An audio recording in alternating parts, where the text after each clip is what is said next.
శ్రీమాత్రే నమ. జయ గురు దత్తాత్రేయ నమ. ఈ వీడియోలో మనం తులారాశి వారికి జూలై 13 నుంచి నవంబర్ 28 మధ్యలో వక్రగమనం పొందుతున్న శనిగ్రహ ప్రభావం మన తులారాశి వారి మీద ఏ విధంగా ఉండబోతుంది అని పరిశీలించినప్పుడు, మరి ముందుగా తులారాశి వారికి శని కామన్గా ఏ ఫలితాలు ఇస్తాడు అని తెలుసుకుంటే, శని రాశి వారికి చతుర్థ పంచమాధిపతిగా యోగకారకుడు. శని తులారాశి అందే ఉచ్చ పొందడం జరుగుతూ ఉంటుంది. అందుకనే ఈ రాశివారు ఒక సాధారణ స్థితిలో జీవితాన్ని ప్రారంభించి వారి యొక్క ఏజు పెరిగిన కొద్దీ వారి యొక్క స్థాయి, స్టేటస్సు, వైభోగం కూడా పెరుగుతూ ఉంటుంది. అంటే 35 సంవత్సరాల దాకా అనేక విధాలుగా వీళ్ళు ఇబ్బందులు ఎదుర్కొని దాని తర్వాత నుంచి జీవితంలో ఎవరు ఊహించినంత ఎత్తుకు ఎదగడం జరుగుతూ ఉంటుంది. అందువల్ల శని రాశి వారికి శుభుడు, అలాగే యోగకారకుడు.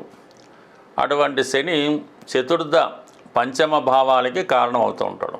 అంటే శని సింగిల్గానే అటు కేంద్ర కోణాధిపతుల కలయిక విధంగా ఒక అదృష్ట యోగాన్ని, లక్ష్మీ యోగాన్ని ఇవ్వగలిగే స్థాయి ఉంటుంది.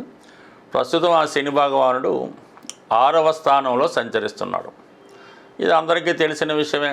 శని 3, 6, 11 స్థానాల్లో మాత్రమే శుభ ఫలితాలు ఇవ్వడం జరుగుతుంటుంది.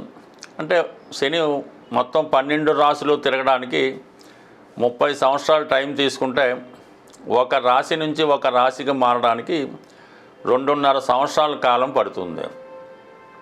అయితే కేవలం 30 సంవత్సరాలు, 7.5 సంవత్సరాలు మాత్రమే మంచి ఫలితాలు ఇవ్వడం జరుగుతూ ఉంటుంది.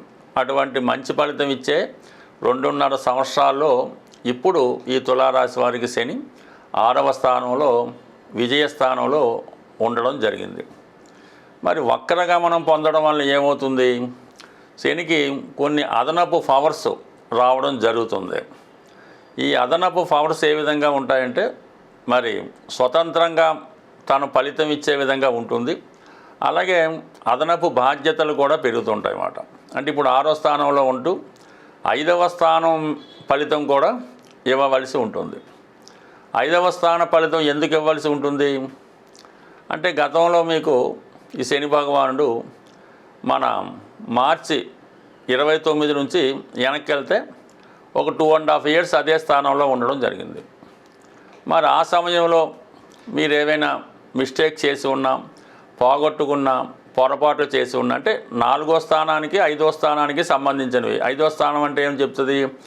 నిర్ణయాలు తీసుకోవడం, ఆలోచన, ప్రేమ వ్యవహారాలు, సంతానం. అంటే మీ పిల్లలు మీ నుంచి దూరం వెళ్ళినా, అలాగే మీరు ఏదైనా ఒక షేర్ మార్కెట్లోనో, స్పెక్యులేషన్లోనో ధనం పోగొట్టుకొని ఉన్నా, లేదంటే మీ యొక్క లవ్ అఫేర్ ఫెయిల్ అయి ఉన్నా, ఆ సమయంలో ఇటువంటి జరగవచ్చు. అలాగే చతుర్థ భావానికి సంబంధించింది, మీరు ఏదైనా ఒక స్థిరాస్తి కొనాలని ప్రయత్నం చేస్తుంటే అది జరగకపోవచ్చు.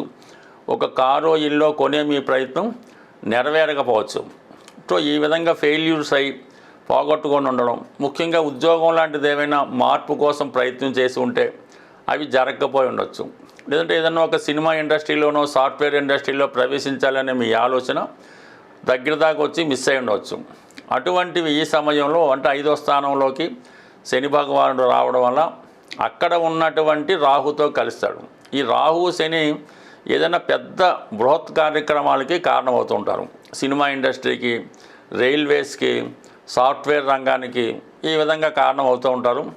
అలాగే ఏదన్నా ఒక పెద్ద పార్టీ స్థాపించాలన్నా, ఒక పెద్ద ఉద్యమం లేకొట్టాలన్నా, ఏదైనా ఒక గొప్ప విషయాన్ని కనుక్కోవాలన్నా ఈ సమయంలో ఈ శని రాహులు ఉండడం వల్ల చాలా వరకు అద్భుతాలు జరుగుతూ ఉంటాయి. మరి ఈ సమయంలో ఎస్పెషల్లీ తులారాశి వారు సెలబ్రిటీ రంగానికి చెంది ఉంటారు కాబట్టి, మీకేమన్నా గతంలో అవకాశాలు వచ్చి ఉండి ఒక సినిమా పరిశ్రమలో సినిమా తీయాలన్నా, లేదంటే ఏదన్నా ఒక టీవీ సీరియల్ తీయాలన్నా అది మీకు మిస్ అయి ఉంటే, ఈ సమయంలో మీరు ప్రయత్నం చేయడం వల్ల కంపల్సరీగా అది సక్సెస్ అయ్యే అవకాశం ఉంది.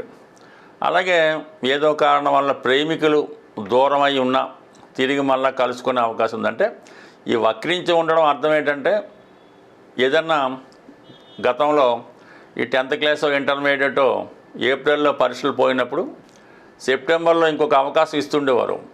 ఆ విధంగా గతంలో మీరు ఏదన్నా ఫెయిల్ అయి ఉంటే, అంటే ఫెయిల్ అవ్వడం అంటే ఆ ప్రయత్నం విఫలమై ఉంటే, ఈ సమయంలో ఆ ప్రయత్నం మీరు నెరవేరడానికి ఈ శని భగవానుడు వక్రించి ఉన్నప్పుడు సహకరించడం జరుగుతుంది. అయితే వక్రించడం పోతూ ఒక రాహుతో కలిసే ఫలితం ఇస్తాడు. రాహు తులారాశి వారికి శనితో పాటు మిత్రగ్రహం అవటం, పైపెచ్చు 2 గ్రహాలకి అది స్వక్షేత్రం అవటం, ఆ గ్రహాలపైన భాగ్యస్థానంలో ఉన్నటువంటి గురుగ్రహ దృష్టి ఇవన్నీ కూడా జాతకుడికి కంపల్సరిగా ఒక మంచి ఆలోచన, మంచి నిర్ణయాలు తీసుకోవడం జరుగుతూ ఉంటుంది. అలాగే మరి సంతానం యొక్క అభివృద్ధి, అంటే పిల్లలు సాధారణంగా గతంలో ఏమైనా అబార్షన్లు అయి ఉన్నా, లేదంటే పిల్లలు సరిగ్గా డెవలప్మెంట్ అవ్వట్లేదు, వాళ్ళకి విద్య సరిగ్గా రావటం లేదు, వాళ్ళు ఎంత ప్రయత్నం చేసినా స్థిరపడటం లేదు అనుకున్న వాళ్ళకి ఈ సమయంలో కంపల్సరీగా మీరు వాళ్ళ మీద దృష్టి పెట్టి గట్టి ప్రయత్నం చేయడం వల్ల అటు సంతానం కలగవచ్చు, పిల్లలు అభివృద్ధి చెందొచ్చు. ఏదైనా శని భగవానుడికే సాధ్యమవుతుంది. ఏదైనా విషయాన్ని శని భగవానుడు ఆలస్యం చేస్తాడు తప్పకుండా ఆ ఫలితాన్ని మరి జాతకుడికి అందించి వెళ్ళడం జరుగుతూ ఉంటుంది. శని ఎప్పుడు ఆలస్యంగా తన ఫలితాన్ని ఇవ్వడం జరుగుతూ ఉంటుంది. అప్పటిదాకా అనేక రకాలుగా పరీక్షలు చేస్తుంటాడు, అనేక అటెంప్ట్స్ ఫెయిల్ అవుతూ ఉంటాయి. శని మహాదశ 19 సంవత్సరాల్లో చివరి 6 నెలల్లో మాత్రమే ఫలితం ఇవ్వడం జరుగుతూ ఉంటుంది. అలాగే శని ఉన్నట్టు 2.5 సంవత్సరాల్లో ఒక రాశిలో ఉన్నప్పుడు కామన్గా ఫస్ట్లో పెద్ద ఇబ్బంది పెట్టి చివరికి ఇంక వెళ్ళిపోతాడు అనగా ఒక 3-4 నెలల్లో వెళ్ళిపోతాడు అనగా జాతకుడికి మంచి ఫలితాలు ఇవ్వడం జరుగుతూ ఉంటుంది. బట్ ఏదైనా శని ప్రతిదీ పర్టికులర్గా ఇస్తాడు. అయితే అది అర్హత ఉండాలి. మీకు అర్హత ఉంటేనే మీకు ఇస్తాడు తప్ప అర్హత లేని దానికి మీరు ఎంత ప్రయత్నం చేసినా సమయము ధనం వేస్ట్ తప్ప ఏమీ ఫలితం ఉండదు. ఖచ్చితంగా అర్హత ఉంటేనే మీకు వస్తుంది. స్వస్తి. సాధారణంగా శనిగ్రహం ఏ గ్రహం అయినా వక్రించినప్పుడు ఆ గ్రహం యొక్క బలం అనేక రెట్లు పెరగడం జరుగుతూ ఉంటుంది. అది మంచి కానీ చెడు కానీ మనం దాన్ని వాడుకునే పద్ధతిని బట్టి ఉంటుంది.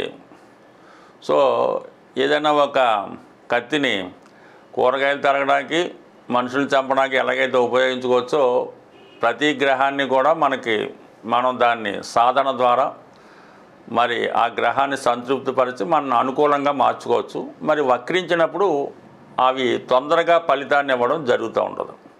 అంటే శని భగవానుడు ఎప్పుడు కూడా తనని ప్రసన్నం చేసుకొని మంచి ఫలితం ఇవ్వాలంటే ఫిజికల్గా ఆ వ్యక్తి కష్టపడవలసి ఉంటుంది.